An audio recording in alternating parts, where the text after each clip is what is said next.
ദൈവത്തിൽ ആനന്ദവും സുരക്ഷിതത്വവും. എനിക്ക് നീതി നടത്തി തരുന്ന ദൈവമേ, ഞാൻ വിളിച്ചപേക്ഷിക്കുമ്പോൾ എനിക്ക് ഉത്തരമരുളണമേ. ഞെരുക്കത്തിൽ എനിക്ക് അങ്ങ് അഭയമരുളി കാരുണ്യപൂർവ്വം എൻ്റെ പ്രാർത്ഥന കേൾക്കണമേ. മാനവരെ, എത്രനാൾ നിങ്ങൾ എൻ്റെ അഭിമാനത്തിന് ക്ഷതമേൽപ്പിക്കും? എത്രനാൾ നിങ്ങൾ പൊള്ളവാക്കുകളെ രസിച്ച് വ്യാജം അന്വേഷിക്കും? കർത്താവ് നീതിമാന്മാരെ തനിക്കായി തിരഞ്ഞെടുത്തിരിക്കുന്നുവെന്ന് അറിഞ്ഞുകൊള്ളുവിൻ. ഞാൻ വിളിച്ചപേക്ഷിക്കുമ്പോൾ അവിടുന്ന് കേൾക്കുന്നു. കോപിച്ചുകൊള്ളുക, എന്നാൽ പാപം ചെയ്യരുത്. നിങ്ങൾ കിടക്കയിൽ വെച്ച് ധ്യാനിച്ച് മൗനമായിരിക്കുക. ഉചിതമായ ബലികൾ അർപ്പിക്കുകയും കർത്താവിൽ ആശ്രയിക്കുകയും ചെയ്യുവിൻ. ആര് നമുക്ക് നന്മ ചെയ്യും? കർത്താവെ, അങ്ങയുടെ മുഖകാന്തി ഞങ്ങളുടെ മേൽ പ്രകാശിപ്പിക്കണമേ എന്ന് പലരും പറയാറുണ്ട്.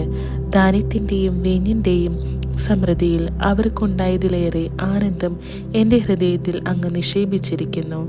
ഞാൻ പ്രശാന്തമായി കിടന്നുറങ്ങും. എന്തെന്നാൽ കർത്താവെ, അങ്ങ് തന്നെയാണ് എനിക്ക് സുരക്ഷിതത്വം നൽകുന്നത്. നമ്മുടെ കർത്താവ് യേശുമിശിഹായ്ക്ക് സ്തുതി.